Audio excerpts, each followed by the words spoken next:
정치권이 위기입니다.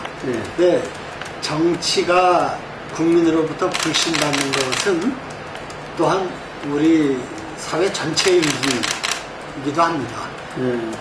정치 없어진다고 잘 될 일이 아니고 없앨 수가 없는 것이기 때문에 정치를 잘 되게 하는 게 우선은 정치권을 구하는 길이고, 더 크게는 우리 국가의 어떤 비전을 힘있게 만들어내는데 꼭 필요한 거기 때문에 혁신부터 하자.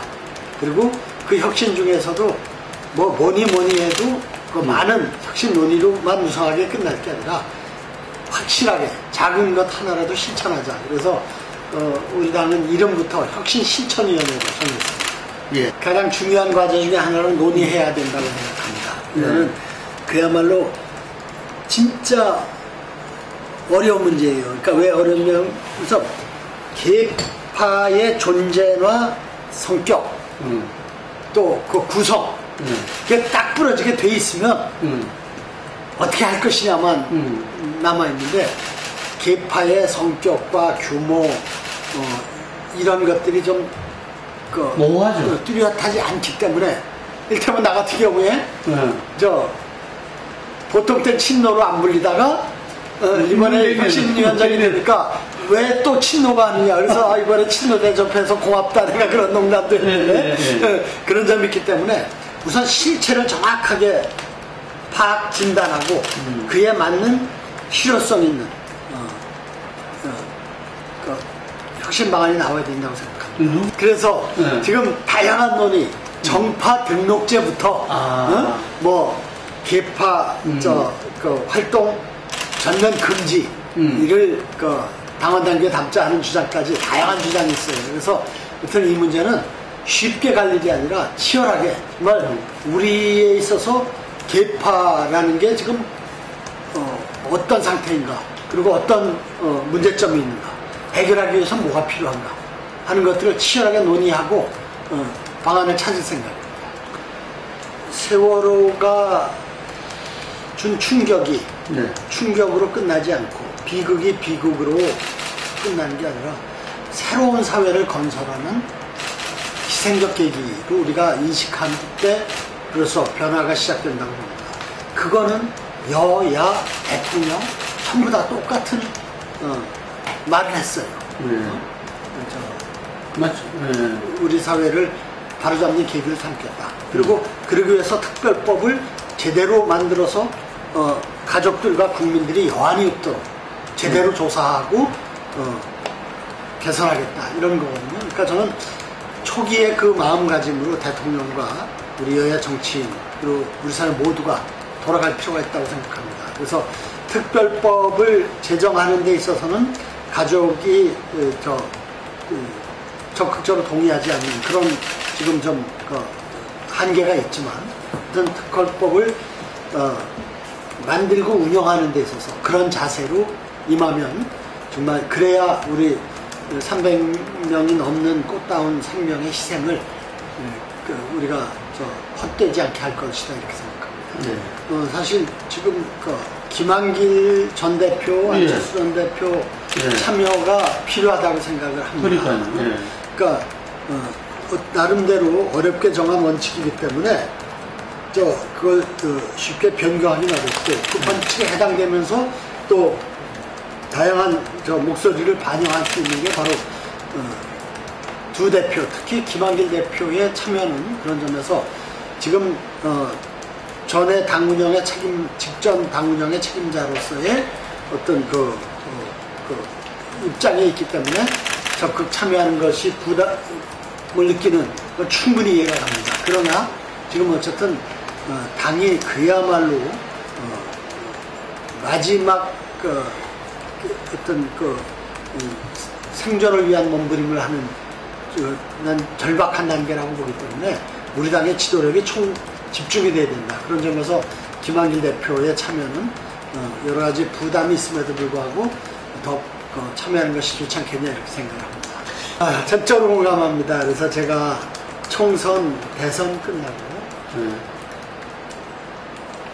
아무리 작은 단체나 조직이라도 반드시 평가하고 그 평가에 기반한 반성과 그 반성에 기반한 혁신을 한다. 근데 우리는 그게 없다. 그러니까요. 얘기를 했습니다. 그래서 사실 2년 전 대선 뒤에 그러니까 끝나고 지난해 초부터 그 평가위원회 혁신을 만들어서 했습니다만 그것 또한 서류 작업에 끝났지 그것을 실천적으로 어떻게 담보하느냐 하는 노력으로 실천적 담보하는 노력으로 이어지지 못한 게 한계라고 생각합니다. 그래서 저는 그 우리 그 혁신위원회도 그런 점에서 실천을 강조하고 있고 그 바른 혁신을 위해서는 올바른 평가와 반성에 기초한 혁신이 돼야 바른 방향으로 또 힘있게 될 수 있다 이렇게 생각합니다. 그렇게 안 되고 있는 게 아주 안타깝습니다.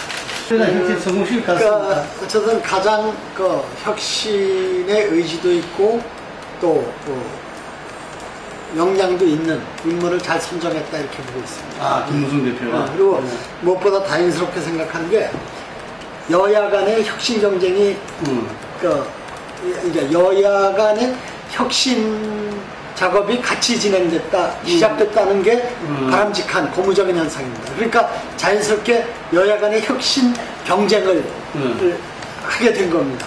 그러니까 서로 협력할 건 협력하고 또 경쟁할 건 경쟁하면서 시너지 효과가 좀 발휘되길 기대하고 있고 또 그러한 노력을 일환으로 저도 김문수 지사 혁신위원장하고 수시로 뭐 가까운 사이니까 통화도 하고 만나서 힘을 모으는 힘을 증대시키는 그런 방안도 같이 협의할 생각입니다. TV 토론도 하면 국민들이 좋아해요. 그래 좋겠습니다. 예. 저는 공천을 시스템화해야 된다.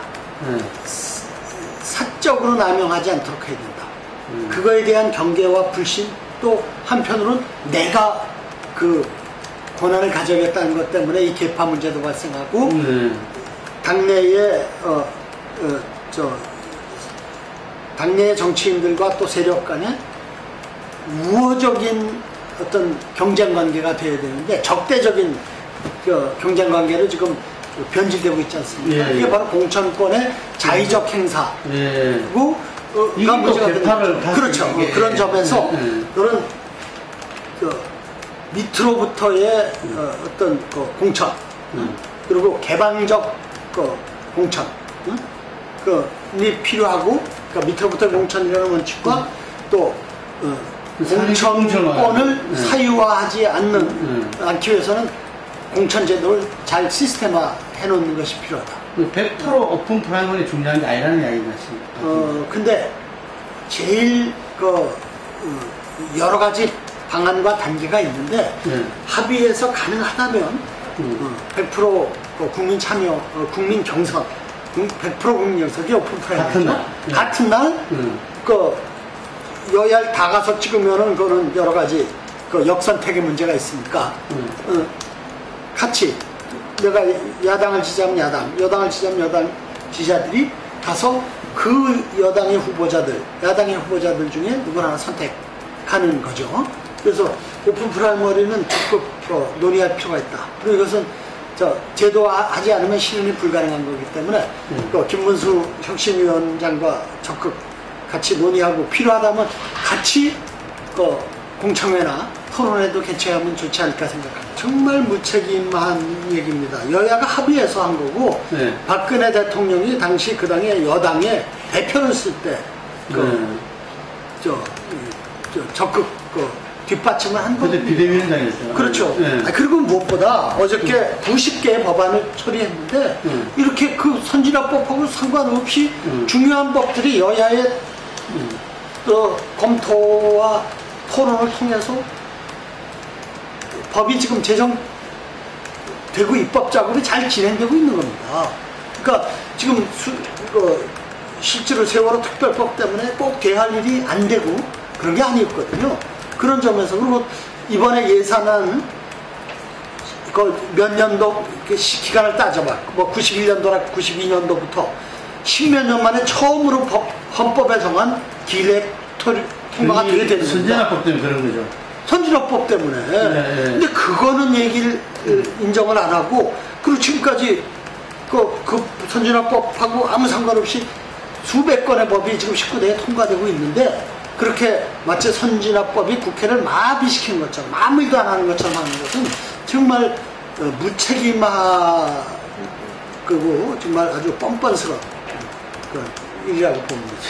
그렇습니다. 지금 박근혜 대통령이 가장 잘할 수 있는 분야가 누가 봐도 남북관계 분야입니다. 근데 통일 대박, 신뢰 박근혜 뭐 프로세스. 잘할 수 있다고요? 그럼요. 아버지의 유산이 있고 예. 우리 정치인 중에서 유일하게 대통령이 아니면서 북한의 정상과 대등한 관계에서 논의를 한 김정일 그럼요. 예. 유일한 정치인이죠. 예. 대통령 되기 전부터. 예. 그 얼마나 큰 자산입니까? 예. 그리고 쉽게 얘기해서 5.24 조처를 우리가 해제하려면 엄청난 보수 세력들의 반발이 있고 그것이 자연히 증폭되고 어떤 이 대결적인 그런 국면으로 갈 수 있는데 그 보수 세력들에 대해서 가장 권위 있게 설득할 수 있는 힘을 가진 사람이 박근혜 대통령 아닙니까? 그러면서 나는 박근혜 대통령의 성공을 위해서도 그리고 남북관계 발전을 위해서도 정말 적극적이고 주도적인 역할이 필요하다. 그렇게 보고 있습니다. 그 첫 단추가 5.24 조치를 해제하는 거다 이렇게 보고 있습니다. 그리고 이거는 이미 전 사회적인 요구가 되어 있는 것이 우리 야당뿐만 아니라 여당의 중요한 정치인들도 우리 유기정 외통위원장까지도 북한에 대응하는 수준에서 5.24 문제를 다루지 말고 우리가 주도해서 문제는 과감히 해제하자고 촉구를 하는 정도니까요. 31살에 풀무원을 창업해서 그 친구한테 이제 이 사회활동을 위해서 다 넘기고 청산을 했습니다. 근데 그 풀무원이 나중에 잘 돼서 상장을 하고 그러면서 제가 갖고 있던 몫을 받을 수 있는 기회가 생겨서 그걸 사회에 환원한 건데 그것 때문에 과분하게 원조기부 정치인이다 이런 별명을 조국 교수가 붙여줘서 붙이고 있습니다만 실제로 한 일에 비해서 과한 평가입니다. 정치를 살려야 나라가 삽니다. 다행히 여야가 함께 혁신의 필요성을 절감하고 혁신 경쟁을 시작했습니다. 우리 국민들이 참여하셔서 바른 혁신이 되고 또 정치권뿐만이 아니라 우리나라를 살리는 정치 혁신이 이루어질 수 있도록 관심 갖고 도와주시기 부탁드립니다.